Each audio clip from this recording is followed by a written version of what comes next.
അപ്പോസ്തല പ്രവർത്തനം എന്ന പുസ്തകത്തിൽ 2-ാം അധ്യായം 22-ാം വാക്യത്തിൽ ഇപ്രകാരം പറയുന്നു, കർത്താവിന്റെ നാമം വിളിച്ചപേക്ഷിക്കുന്നവർ രക്ഷ പ്രാപിക്കുമെന്ന്.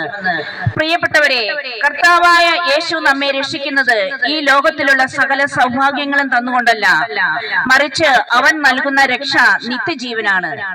നാം മരിച്ചു കഴിയുമ്പോൾ നമുക്ക് നിത്യജീവൻ നേടിത്തന്നുകൊണ്ടാണ് അവിടുന്ന് നമ്മളെ രക്ഷിക്കുന്നത്. വിശുദ്ധ യോഹന്നാന്റെ സുവിശേഷം 10-ാം അധ്യായം 9-ാം വാക്യത്തിൽ നമ്മളോട് പറഞ്ഞിരിക്കുന്നത്, ഞാനാണ് വാതിൽ, എന്നിലൂടെ പ്രവേശിക്കുന്നവർ മാത്രമേ രക്ഷ പ്രാപിക്കൂ എന്നാണ്. രക്ഷയുടെ വാതിൽ യേശു തന്നെയാണ്. നാം രക്ഷപ്പെടണമെങ്കിൽ ആ വാതിലിലൂടെ കടന്നാൽ മാത്രമേ നമുക്ക് അത് സാധ്യമാക്കാൻ പറ്റുകയുള്ളൂ. വിശുദ്ധ ബൈബിളിൽ രക്ഷയെക്കുറിച്ച് പറയുന്നത് നിത്യജീവനെ കുറിച്ചാണ്.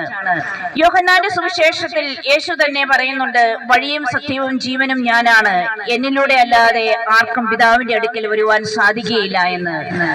വഴിയും സത്യവും ജീവനുമായ യേശുക്രിസ്തുവിന്റെ രക്ഷയുടെ വാതിലിലൂടെ പ്രവേശിച്ചാൽ മാത്രമേ നമുക്ക് നിത്യരക്ഷ നേടിയെടുക്കാൻ സാധിക്കുകയുള്ളൂ. അവനിലൂടെ മാത്രമേ നമ്മൾ രക്ഷപ്പെടുകയുള്ളൂ. ഇനി എന്താണ് നിത്യജീവൻ എന്ന് വിശുദ്ധ യോഹന്നാന്റെ സുവിശേഷം 17-ാം അധ്യായം 3-ാം വാക്യത്തിൽ പറഞ്ഞിട്ടുണ്ട്. ഏക സത്യ ദൈവമായ അവിടുത്തെയും അങ്ങ് അയച്ച യേശുക്രിസ്തുവിനെയും അറിയുക എന്നതാണ് നിത്യജീവൻ. സ്നേഹമുള്ളവരെ, യേശുക്രിസ്തുവിനെ നിങ്ങൾ അറിയണം, എങ്കിൽ മാത്രമേ നമുക്ക് അവന്റെ രക്ഷ അനുഭവിക്കാൻ സാധിക്കുകയുള്ളൂ. യേശുവിനെ കുറിച്ച് അറിയാത്തവർക്ക് യേശുവിനെ അറിയാനുള്ള വഴിയാണ് ഞങ്ങൾ ഇവിടെ ഒരുക്കിയിരിക്കുന്നത്.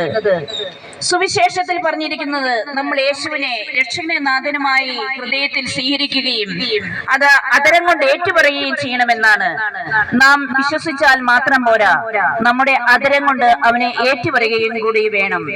മനുഷ്യരെ രക്ഷിക്കാൻ കഴിവുള്ള ഒരേ ഒരു രക്ഷകൻ മാത്രമേ ഉള്ളൂ, അതാണ് യേശുക്രിസ്തു.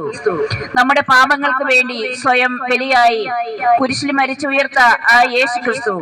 ആ രക്ഷയുടെ അനുഭവം നിങ്ങൾക്കും ഉണ്ടാകണം. അതുകൊണ്ടാണ് യേശുക്രിസ്തു തന്നെ തന്റെ ശിഷ്യന്മാരോട്, നിങ്ങൾ ലോകമെങ്ങും പോയി രക്ഷയുടെ സുവിശേഷം അറിയിക്കുവനെന്ന് പറഞ്ഞ് അവരെ അയച്ചത്. സ്നേഹമുള്ളവരെ, ആ ദൗത്യത്തിന്റെ പൂർത്തീകരണത്തിന് വേണ്ടി ക്രിസ്തു ശിഷ്യരായ ഞങ്ങളും നിങ്ങളോട് സുവിശേഷം അറിയിക്കാൻ ഇവിടെ എത്തിയിരിക്കുകയാണ്. സ്നേഹമുള്ള സഹോദരങ്ങളെ, ഞങ്ങളെ ഇത്രയും സമയം ശ്രമിച്ച നിങ്ങൾ ഓരോരുത്തർക്കും ഞങ്ങൾ നന്ദി പറയുന്നു.